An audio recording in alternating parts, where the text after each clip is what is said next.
It's one of the three key military matters that caught my attention this past week.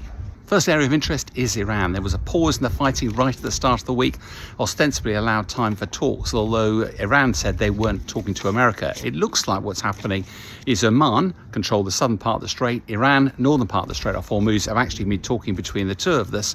And even though the Americans claim they're part of that, apparently Trump has got nothing to do with those talks. Probably his people have let them carry on because at least there's talks going on and there seems to be a prospect potentially of opening up the strait again. Now, Oman and Iran have made progress. Iran has actually issued a 6-point proposal, things like the Americans got to pay reparations, lift sanctions, unfreeze assets, stuff like that.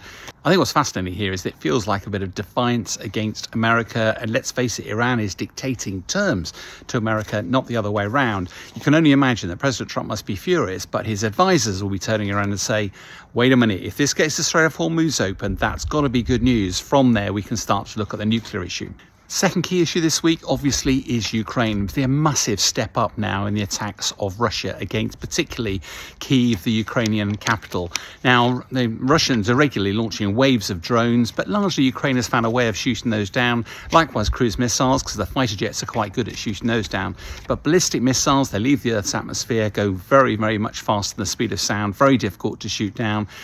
Ukraine has been not able to shoot many of those down, and they are having a devastating effect. The challenge, of course, is that Russia's defense industrial base is now producing well over 100 of these missiles every single month. Just the month of July, apparently there are well over 120 missiles launched at Kyiv, including 40 on one particular night. The challenge, of course, for Ukraine is it's actually very difficult to shoot these things down, running out of missiles. Come on to that in a moment.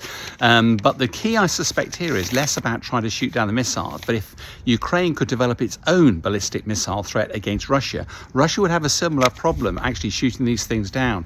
And then Ukraine will be very dangerous indeed and would certainly be able to take the fight to Russia. Third thing that caught my eye this week is the issue of stockpiles. Now, during my time in the Ministry of Defence, you obviously wanted to buy as many bombs, missiles as you could possibly afford at the time because you develop them, the defence actually delivers them, but they don't carry on the factory, so you have to buy them and sit on them for 20 or 30 years. The challenge is you never know how many you're going to need. What's happening with the wars now is everybody's realising that there'll never be enough in your stockpile, and therefore you either run out, in which case it leaves you incredibly vulnerable, or you have to have a defence industrial base that's spun up to be able to produce these weapons. Now, Europe doesn't have a defence industrial base producing a ballistic missile defence, heavily reliant on America. America's running out of Patriot missiles and almost certainly will have to wait a bit. It'll take years for them to actually spin up, to actually generate the numbers they need. And I think that's what makes Russia so dangerous at the moment.